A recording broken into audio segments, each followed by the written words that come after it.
Eu vou gritar porque eu tenho um Salvador. Eu vou gritar porque eu tenho um Redentor. Eu vou gritar porque Ele é o Senhor da minha vida. Eu vou gritar porque Ele conhece o meu interior. Eu vou gritar porque Ele conhece e esquadrinha os meus passos. Eu vou gritar quando eu entrar naquela quimioterapia, e eu vou dizer: quimioterapia fazendo efeito ou não, eu serei curada. Eu vou entrar quando eu entrar naquela empresa amanhã, e todo mundo falar: olha, quando nós vamos fechar as portas, eu vou gritar: Jesus, eu não sei por onde o Senhor vai entrar. Eu não sei se vai ter uma venda nova. Eu não sei se vai ter uma reestruturação financeira. Eu só sei de uma coisa: entra por algum lugar aqui, mas eu clamo por ajuda. Eu só sei de uma coisa: eu não vou morrer onde eu estou.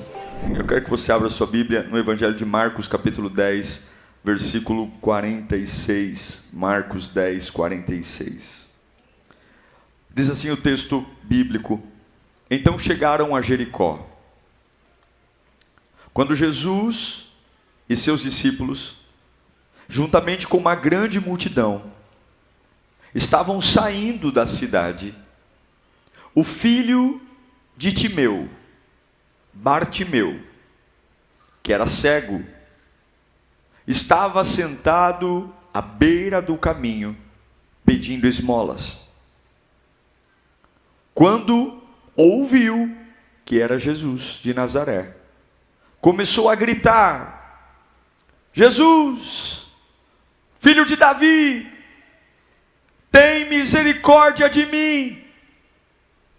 E muitos o repreendiam para que ficasse quieto, mas ele gritava ainda mais: filho de Davi, tem misericórdia de mim. Jesus parou e disse: chamem-no. E chamaram o cego. Interessante que a mesma boca que falou assim: cala a boca, agora vai dizer assim: ânimo, ânimo, levante-se, Ele está o chamando. Como as pessoas são volúveis, né? Lançando a sua capa para o lado, deu um salto e pôs-se em pé e dirigiu-se a Jesus. O que você quer que eu faça? Perguntou-lhe Jesus. O cego respondeu: mestre, eu quero ver. Vá, disse Jesus, a sua fé o curou. Imediatamente ele recuperou a visão e seguiu Jesus pelo caminho. Curve sua cabeça. Pai querido, só uma razão de estarmos sentados aqui agora: te ouvir. Nós precisamos de Ti. Nós precisamos de Ti. Não dá para viver do jeito que a gente quer. Não dá para andar com as nossas próprias ideias. E eu te peço humildemente, fala conosco, Senhor. Fala com todos os corações aqui desejosos de Te ouvir. Alinha o nosso espírito, alinha o nosso coração, que enquanto eu ouço a Tua voz, ajusta a minha vida. Meu Deus, eu preciso da Tua voz. Fala ao pé do meu ouvido o que eu preciso de ouvir. Cura a minha vida. Transforma o meu ser e o meu coração.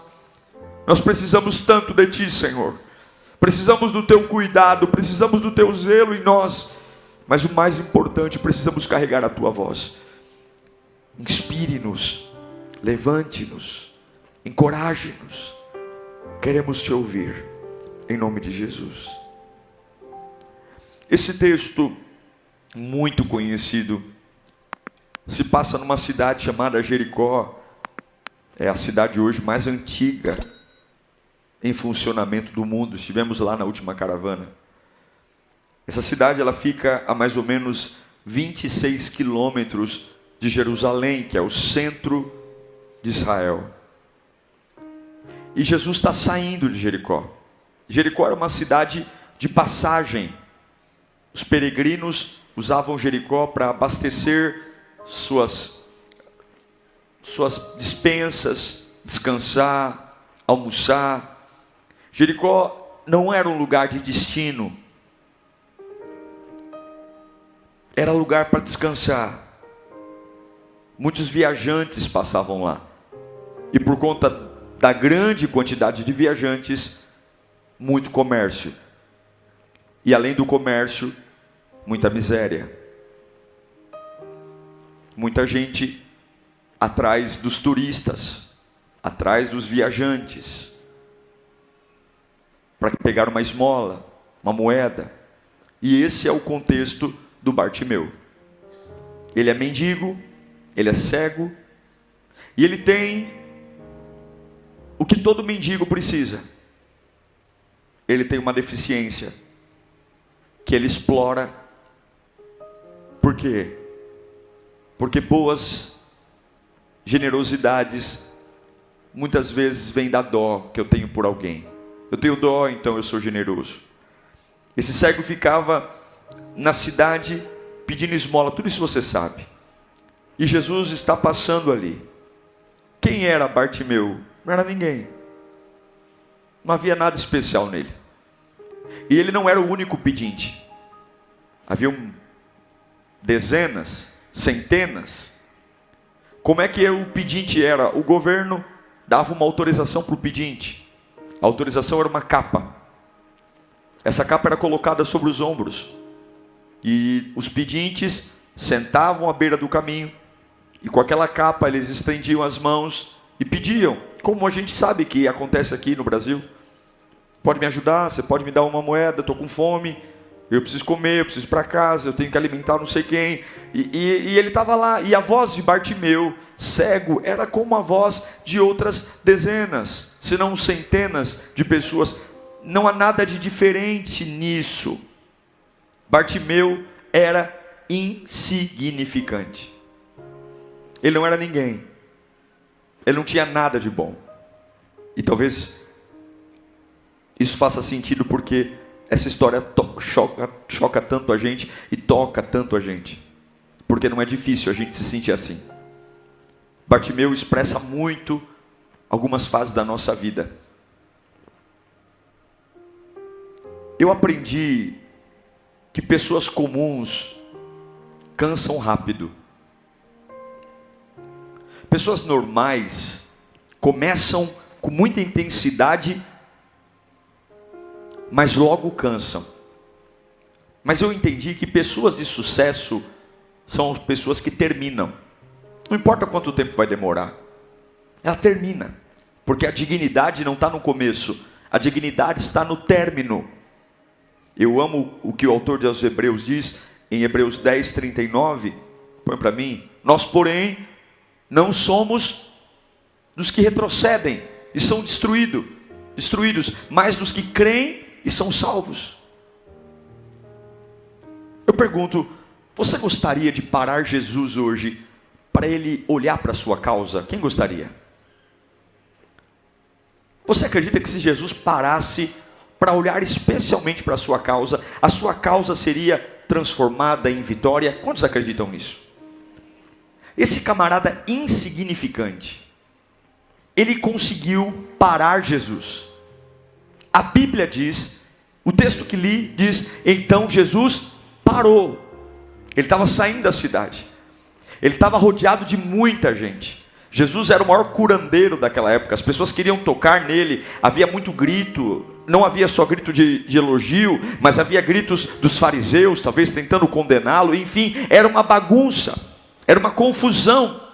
E era uma vozinha em meio a outras vozes. Mas a verdade é que Jesus parou. Ele parou o percurso de Jesus. E eu tenho que olhar para esse texto e ter um mínimo de curiosidade, porque é isso que eu quero. Eu quero sentir um Deus que para me ver, que para me ouvir, que para intervir na minha vida, porque Ele nos deu essa liberdade. Em Mateus 11, 28, Ele diz, olha, venham a mim todos que estão cansados e sobrecarregados, que eu vos aliviarei. Agora, como é que Bartimeu conseguiu o feito de se destacar de mais de 200, 300, 500 pessoas, sendo cego? Uma coisa é você gritar para uma direção, outra coisa é você gritar no escuro. Eu já acabei entregando o que ele fez. Ele gritou. O que ele fez? Ele gritou. Ele abriu a boca. E ele usou o que ele tinha. Porque talvez ele não conseguiria sair correndo para encontrar Jesus, ele é um cego. Mas ele grita. E quando ele grita, a Bíblia diz que as pessoas se incomodam com o grito dele. Esse grito não tem compostura, esse grito não tem elegância, esse grito não tem limite. Ele deixou de ser um pedinte para ser um tumultuador. Ao invés de ficar dizendo, por favor, uma esmola, caridade, estou sofrendo, estou com fome, eu não aguento, por favor. Ele grita, Jesus, filho de Davi, tem misericórdia de mim. E quando ele grita, a primeira sensação que ele tem, veja, ele não é um judeu, ele não conhecia os mandamentos. Tudo que ele ouviu sobre Jesus, ele ouviu de conversa. Ele nunca visitou uma sinagoga, mas de alguma forma ele colocou na cabeça que aquele transeunte que estava ali, aquele peregrino que estava passando ali, ele tinha algo diferente, e ele grita, e é interessante perceber, que a Bíblia diz que muitos o repreendiam para ficar calado, porque ele estava furando uma bolha, ele estava quebrando um paradigma, ele estava se portando no lugar que não era um lugar de fala para ele. O lugar de fala dele era continuar uma vida miserável, esperando dos homens. Mas agora no discurso dele, ele diz, Jesus, cadê a minha dor? Não tem. Filho de Davi, ele é o Messias, tem misericórdia de mim. A luta dele se tornou o terceiro tópico do seu pedido. Escute, eu vou dizer o que Deus tem para você. Quando Bartimeu, ele é impedido de gritar, e todos dizem, cala a boca, fique quieto, não fale mais nada, você está incomodando, você está sendo um estorvo. A Bíblia diz que ele decidiu que aquele dia seria o dia do milagre. Ele tinha duas escolhas: ouvir o que a maioria está dizendo, ou escolher que aquele dia seria o dia do milagre. Você tem muitas escolhas hoje. Esse pode ser mais um culto da sua vida, e hoje pode ser o culto do seu milagre. Hoje pode ser mais um culto que você vai dizer, pastor, como foi bom ir à igreja, estou voltando aliviado. Ou você pode dizer, pastor, esse foi o culto que mudou a minha história. Hoje foi o culto que mudou a minha vida. Hoje foi o culto que eu saí da igreja pensando o que eu nunca pensei. Hoje foi o culto que me impulsionou para atitudes que eu nunca imaginei. Porque o que eu vou me importar a fazer, o que eu vou fazer não vai deixar eu ficar confortável no lugar que eu estou. A Bíblia diz que ele decidiu gritar mais alto. Não pode gritar, Jesus, filho de Davi, tem misericórdia de mim. Jesus, filho de Davi, tem misericórdia de mim. Cala a boca, cego. Jesus, filho de Davi, tem misericórdia de mim. Cala a boca, sujo. Jesus, filho de Davi, cala a boca, miserável. Jesus, filho de Davi, tem misericórdia de mim. Cala a boca, trapo humano. Jesus, filho de Davi, tem misericórdia de mim. Cala a boca, divorciado. Jesus, filho de Davi, tem misericórdia de mim. Cala a boca, doente. Jesus, filho de Davi, tem misericórdia de mim. Cala a boca, doente. Jesus, filho de Davi. E a Bíblia diz que esse grito entrou nas entranhas de Jesus. A Bíblia diz que, olha, nem todo mundo parou, todo mundo queria que ele se calasse, mas a Bíblia diz que Jesus está quase saindo de Jericó, e você não pode deixar Jesus sair de Jericó hoje. Você não pode, porque talvez seja essa a sua oportunidade. Ele estava quase saindo, nunca mais Jesus voltou para Jericó depois daquele dia, nunca mais. Era o tudo ou nada, era aquele dia ou não tinha outro dia, era aquele dia ou não tinha outra oportunidade, e ele não está nem aí. A garganta está doendo, as veias do pescoço estão quase estourando, a boca está seca, há uma nuvem de testemunhas em cima de mim, tentando me sufocar, mas ao invés de me render, eu grito mais alto: Jesus, filho de Davi, tem misericórdia de mim. E a Bíblia diz que esse grito parou o mestre. Uau! Parou, porque os ouvidos de Deus são sensíveis para um clamor.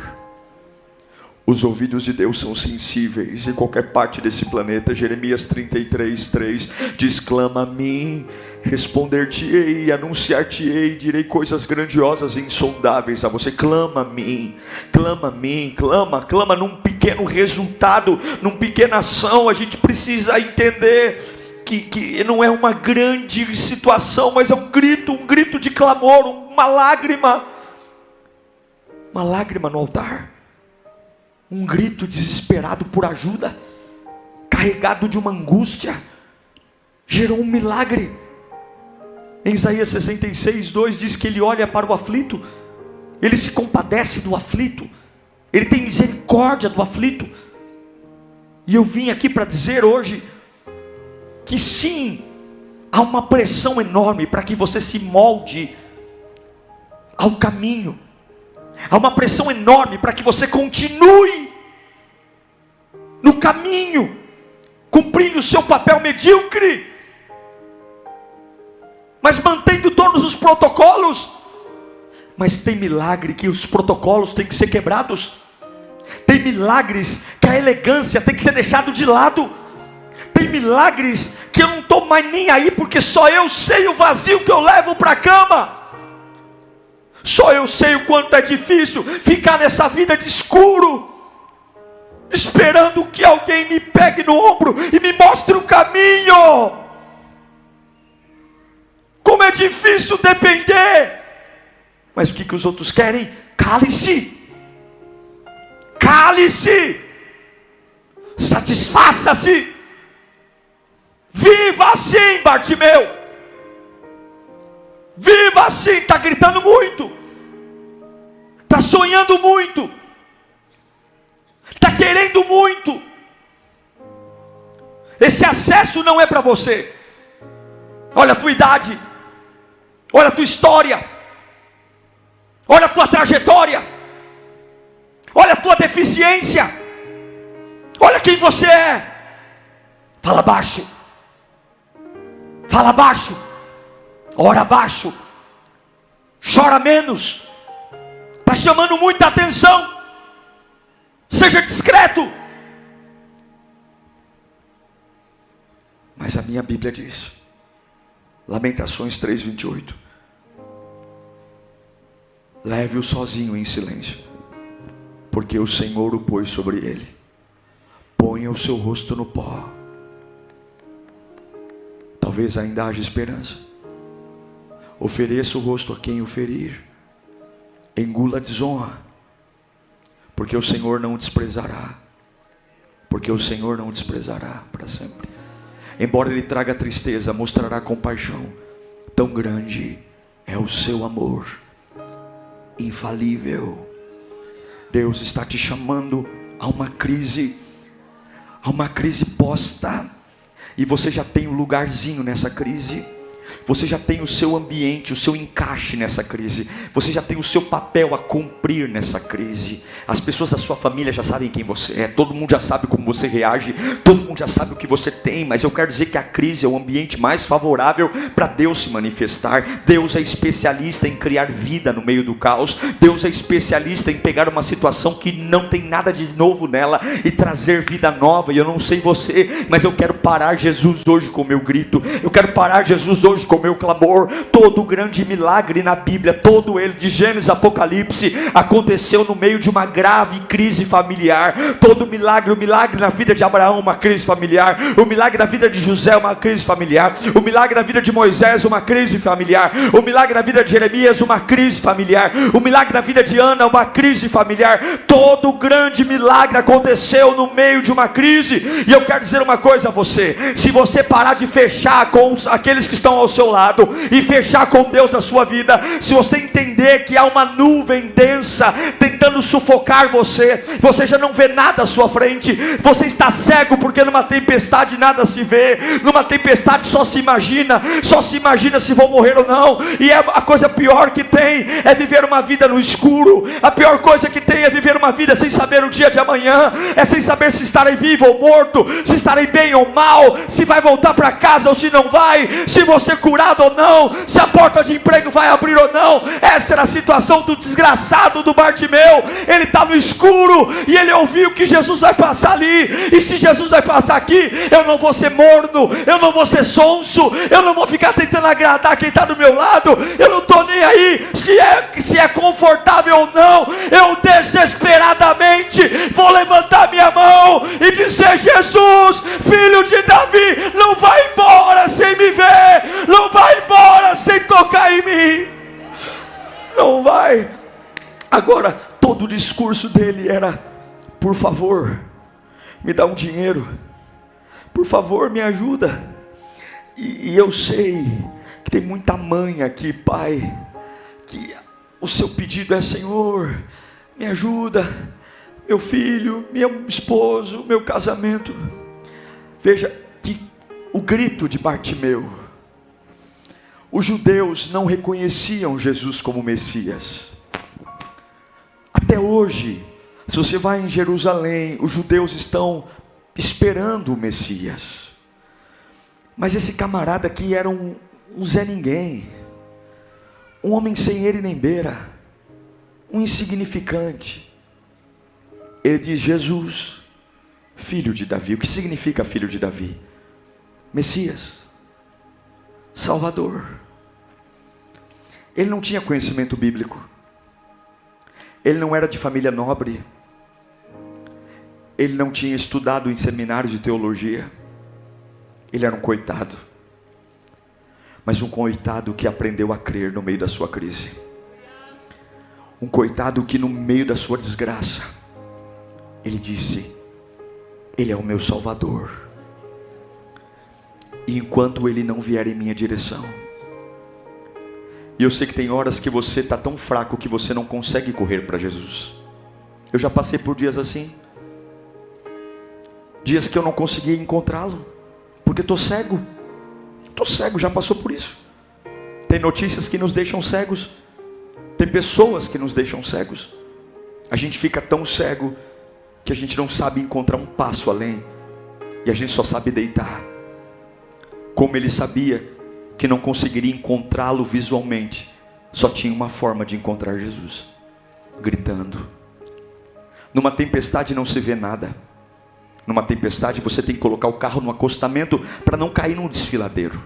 Eu sei que talvez alguns estejam assim hoje. Eu não vejo nada. Mas se você se mantiver numa posição sonsa, e eu estou dizendo que Jesus está aqui, eu afirmo para você: Jesus está aqui.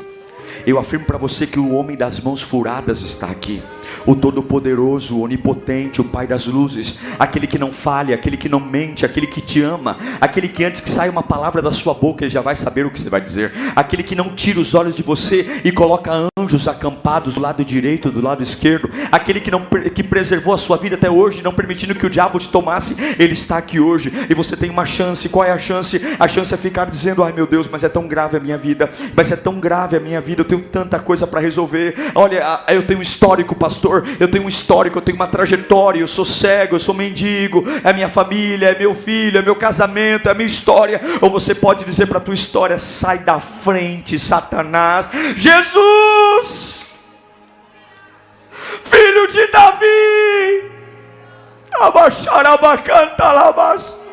eu não tenho ninguém por mim. Os poucos que estão à minha volta mandam que eu me cale. Não há ninguém que me apoie, não há ninguém que me entenda, não há ninguém que me empurre. Os poucos que estão perto de mim estão dizendo para eu retroceder. Mas Jesus, por favor, se tu és o Cristo, se realmente tu me amas, se realmente tu tem um plano para mim, tem misericórdia desse homem pobre, tem misericórdia desse homem miserável. Esse grito entrou em Jesus. Esse grito fez o mestre parar a comitiva. Esse Cristo fez Jesus dizer: eu preciso falar com ele. Porque a maioria quer uma moeda, a maioria quer uma noite de sono, a maioria quer voltar para casa para comprar um pão. mas Ele me vê como esperança da vida dele. Irmãos, é tempo de abandonarmos as rezas, é tempo de abandonarmos as orações repetidas, é tempo de pararmos de ter aquelas orações religiosas, é tempo de calarmos a nossa boca para aquela situação de ficar rotineiramente dizendo para Jesus: Deus não responde orações obrigadas, Deus não responde orações vazias, Deus não responde orações de religiosos, Deus responde orações que rasgam a alma. Lembra de Ana? Lembra de Ana? Ana era casada com Eucana, Ana era estéril, o marido tinha outra esposa, e a outra esposa de Eucana, marido de Ana, tinha filhos e Ana não tinha. A Ana chega no templo, ela tem uma vida infernal. Uma coisa é você ter problema na empresa, outra coisa é você ter problema em casa, é ou não é? Irmãos, problemas em casa é o pior lugar para ter. Ela tem problema em casa, ela tem uma pessoa que afronta dentro de casa. Ela chega no templo, e vou te dizer uma coisa, tem hora que tem que descer do salto. A Ana entra no templo e a Bíblia diz que ela vai orar. Coloca para mim 1 Samuel, capítulo 1. Eu quero ler com você essa oração. Ela tem um inferno em casa. Põe o versículo 1. Ou 12, perdão, 12 é. Enquanto ela continuava a orar diante do Senhor, Eli observava o quê? A boca. Quem é Eli? Eli é o sacerdote, é o pastor da época, é o padre da época. Observou ela orar. E como Ana orava silenciosamente e seus lábios se... Imagina que ela estava assim.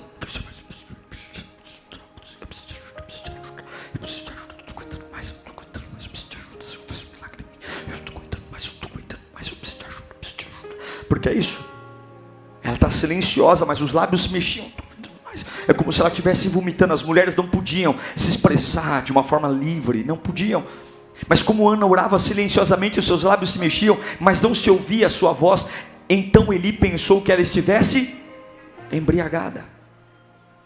E lhe disse: até quando você continuará embriagada? Abandone o vinho. E Ana respondeu: não se trata disso, meu Senhor. Eu sou uma mulher muito angustiada. Eu não bebi vinho, nem bebida fermentada. Eu estava derramando a minha alma diante do Senhor. Eu estava dizendo para o Senhor que eu não aguento mais. Eu estava dizendo para o Senhor que eu não quero voltar para minha casa e encontrar o que tem lá. Não julgue a tua serva. Não julgues tua serva uma mulher vadia. Os religiosos não vão entender. Eu estou orando aqui até agora por causa da minha grande angústia e tristeza. É por isso que eu não estou parando, eu não consigo. Enquanto eu não senti o toque dele, enquanto eu não senti o amor dele. E ele respondeu: vá em paz, que o Deus de Israel conceda o que você pediu. Ela disse: espero que sejas benevolente para com a tua serva. Então ela seguiu o seu caminho, comeu, e o seu rosto já não estava mais abatido. Não estava mais. Porque Ana foi como Bartimeu.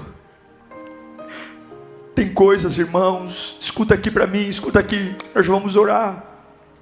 Tem lutas que você está enfrentando, que você vai ter que borrar a maquiagem. Tem demônios que você está enfrentando, que você vai ter que marchar dentro da tua casa. Tem guerras que você está enfrentando, que você vai dizer: Senhor, se o Senhor não me abraçar hoje, eu vou morrer. É como Jacó: eu vou abraçar o anjo, e eu não vou largar o anjo até que o anjo me abençoe. Não é possível ouvir o silêncio. E você saiu da sua casa hoje porque algo te trouxe para cá. Você não veio aqui porque não tinha o que fazer. Você sabe que precisa estar aqui. E é o que Isaías 42:14 diz: por muito tempo me calei, Por muito tempo fiquei em silêncio e me contive calado, mas agora, como mulher em trabalho de parto, o que eu faço? O que eu faço? Eu grito, gemo, respiro ofegante. Chega! Deus está esperando você pará-lo. Se você não falar nada, nada vai acontecer. Se você não buscar, nada vai acontecer. Chegou a hora de dar o seu grito. Chegou a hora de chamar o Salvador. Chegou a hora de sair da arquibancada, de ter uma fé mequetrefe, uma fé morna, uma fé de arquibancada, uma fé de torcida. Eu estou torcendo para dar certo. Quem torce é gente que não confia em Deus. Eu não torço por nada, eu tenho certeza. A fé não é uma torcida, a fé é o firme fundamento das coisas que não se veem e a certeza daquilo que se espera. Eu não torço não, eu tenho certeza Deus vai cuidar da minha casa, eu tenho certeza Deus vai cuidar dos meus sonhos, eu tenho certeza Deus vai cuidar do meu corpo, eu tenho certeza. Como o reino de Deus sente falta de homens e mulheres decididos, como o reino de Deus clama por homens e mulheres que se colocam na brecha e não tem medo do fogo, não tem medo da vergonha, não tem medo de ninguém. Por quê?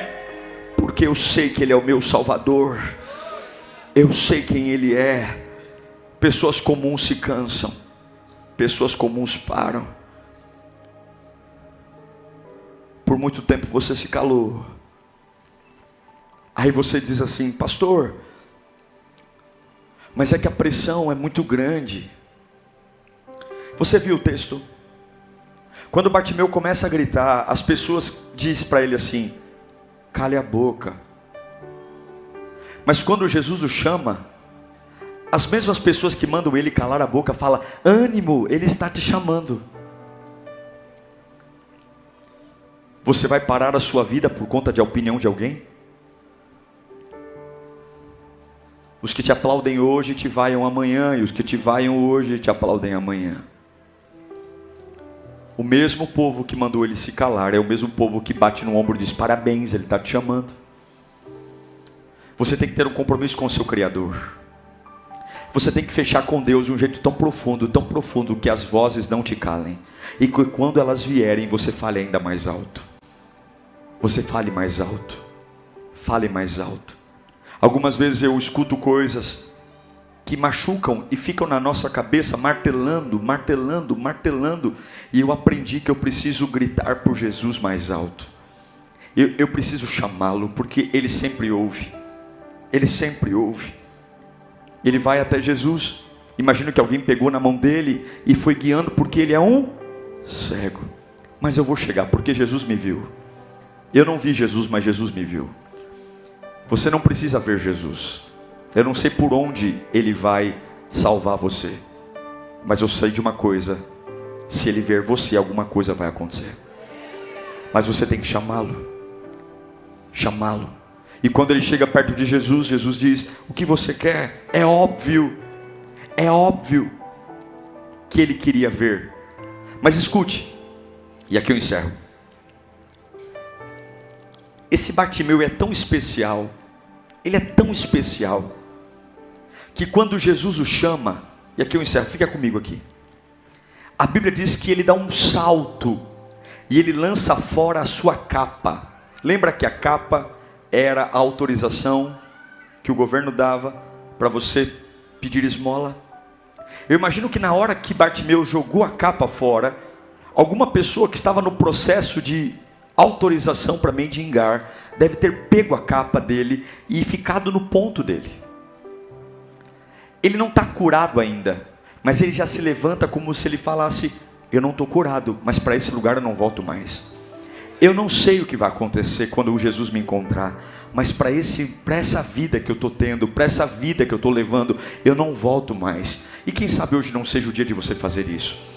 Eu não sei onde Jesus vai aparecer, eu não sei como Ele vai fazer, mas não seria tão bacana de você romper com o lugar que te sustentou até hoje? Eu não estou falando de empresa, de dinheiro, eu estou falando daquilo que sustenta a sua alma, aquilo que alimenta o seu espírito, aquilo que faz você ter um dia bom ou um dia ruim. E eu não sei se vai começar na tua casa, no teu trabalho, na igreja. Eu só sei de uma coisa: se Jesus te ouvir, Ele para. Se Jesus te ouvir, Ele para. Se Jesus te ouvir, Ele para. Ele já me ouviu em quantas noites escuras da minha vida. Ele já me ouviu. Eu me lembro de uma vez de deitar ao pé da minha cama e eu não conseguir falar nada, nada, não saía uma palavra. Eu só sabia gemer ao pé da cama. Eu só sabia gemer. Só que eu entreguei o meu melhor gemido. Eu não posso falar, mas eu posso chorar e eu posso gemer. E de uma forma que eu não sei explicar. É como se ele pedisse para os anjos irem me acompanhando até a presença dele. E eu sei que ele chegou perto de mim. E não há palavra no mundo que console a minha vida como ele me consolou naquele dia. Ele disse para mim o que ninguém conseguiria dizer. Ele tocou onde ninguém conseguiria tocar. E era como se ele me perguntasse: Diego, o que você quer que eu te faça? E eu perguntei a ele, e eu disse a ele o que queria. E imediatamente ele me devolveu e me deu o que eu precisava. Esse Jesus Cristo de Bartimeu, e que foi na minha vida, ele está aqui hoje, meu irmão. E eu quero dizer para você: chame ele, clame por ele, grite por ele. E quando Jesus o pergunta: o que você quer? Eu quero ver. Eu quero ver. Ele não pede dinheiro. Ele pede para não ter mais a limitação. E hoje eu sei que você vai voltar para sua casa diferente. Hoje nós vamos gritar aqui. Hoje nós vamos sair do salto. Hoje nós vamos simplesmente dizer para Jesus como Ana: eu não vou voltar para minha casa do jeito que eu deixei minha casa. Olha, eu sinto muito por aqueles que acham que demora muito, mas o encontro com Jesus muda tudo. Eu sinto muito, mas amanhã eu serei um novo profissional. Eu sinto muito por quem gosta dessa minha versão, mas eu quero dizer que eu não vou manter essa minha versão pedindo esmolas emocionais para agradar um, para agradar outro. Deus tem vida nova para mim, Deus tem poder, Deus tem unção, e eu vou gritar porque eu tenho um Salvador, eu vou gritar porque eu tenho um Redentor, eu vou gritar porque Ele é o Senhor da minha vida, eu vou gritar porque Ele conhece o meu interior, eu vou gritar porque Ele conhece e esquadria os meus passos. Eu vou gritar quando eu entrar naquela quimioterapia, e eu vou dizer: quimioterapia fazendo efeito ou não, eu serei curada. Eu vou entrar quando eu entrar naquela empresa amanhã, e todo mundo falar: olha, quando nós vamos fechar as portas, eu vou gritar: Jesus, eu não sei por onde o Senhor vai entrar, eu não sei se vai ter uma venda nova, eu não sei se vai ter uma reestruturação financeira, eu só sei de uma coisa: entra por algum lugar aqui, mas eu clamo por ajuda. Eu só sei de uma coisa: eu não vou morrer onde eu estou.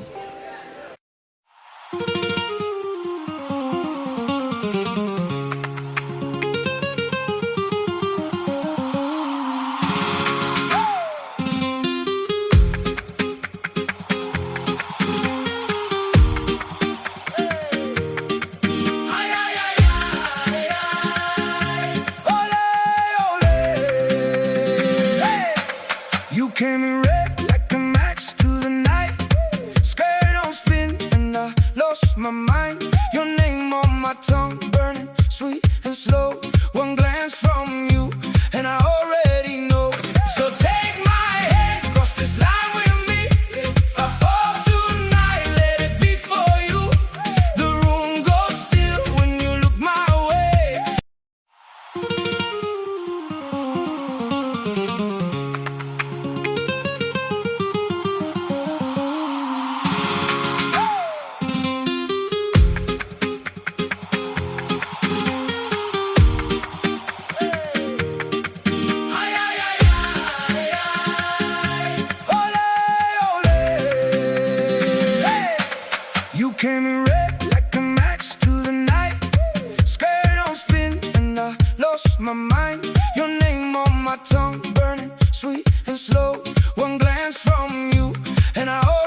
Eu quero que você feche os seus olhos.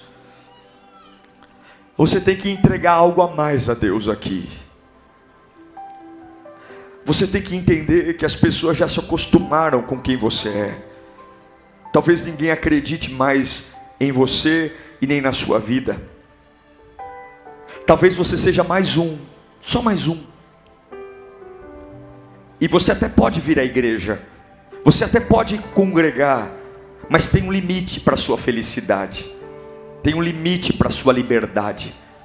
As pessoas toleram até um certo ponto o seu crescimento. Chega uma hora que o seu crescimento vai incomodar. Chega uma hora que a sua felicidade vai trazer crises.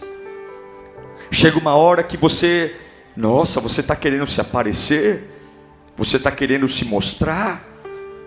Por que você quer ter essa força? Aqui na família ninguém é assim. Por que você quer superar as coisas tão rapidamente? Não é assim que funciona. Não é, fale baixo. Fale baixo. Fale baixo. Cale-se. Ninguém se cura tão rápido assim. Não, cadê as moedas? São as moedas que te sustentam. Você tem que ficar firme nas moedas. Se sinta honrado por ter moedas. Se sinta honrado porque eu estou com você. E se não fosse eu, você está passando fome. Se sinta honrado por isso que eu faço por você. Se não fosse as minhas conversas com você, você tem que me agradecer muito. Porque graças à atenção que eu te dou, você não está em depressão. Tem pessoas que acham que tem você nas mãos. Tem lugares que acham que te sustentam. Tem pessoas que acham que você depende deles para viver. Tem pessoas que te mantêm na gaiola. Tem prazer de te criar você em cativeiro. E você tem uma chance. Aquele que tem a chave da gaiola está passando aqui hoje. Labaxarabacai, onde o Espírito de Deus está, ali a liberdade. Eu vou voar. Eu não sei como é, eu sou cego. Eu sou cego, eu não sei como sair dessa crise. Eu sou cego. Eu sou cego, eu não sei como restaurar meu casamento. Eu sou cego. Eu não sei como estruturar meus filhos. Eu sou cego. Eu não sei como criar meus filhos. Eu sou cego. Eu não sei como lidar com isso. Eu sou cego. Eu não sei para onde ir. Mas um dia me falaram que esse Jesus é o Senhor. Um dia me falaram que esse Jesus muda tudo. Então eu não estou nem aí para aquilo que vão falar ou pensar. Jesus, filho de Davi, tem misericórdia de mim. Jesus, filho de Davi,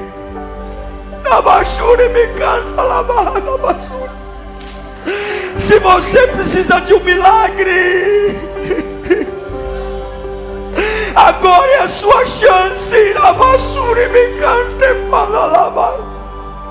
Para Ele, para Ele, para Ele, para Ele. Eu não sei para onde ir, mas eu preciso de Ti.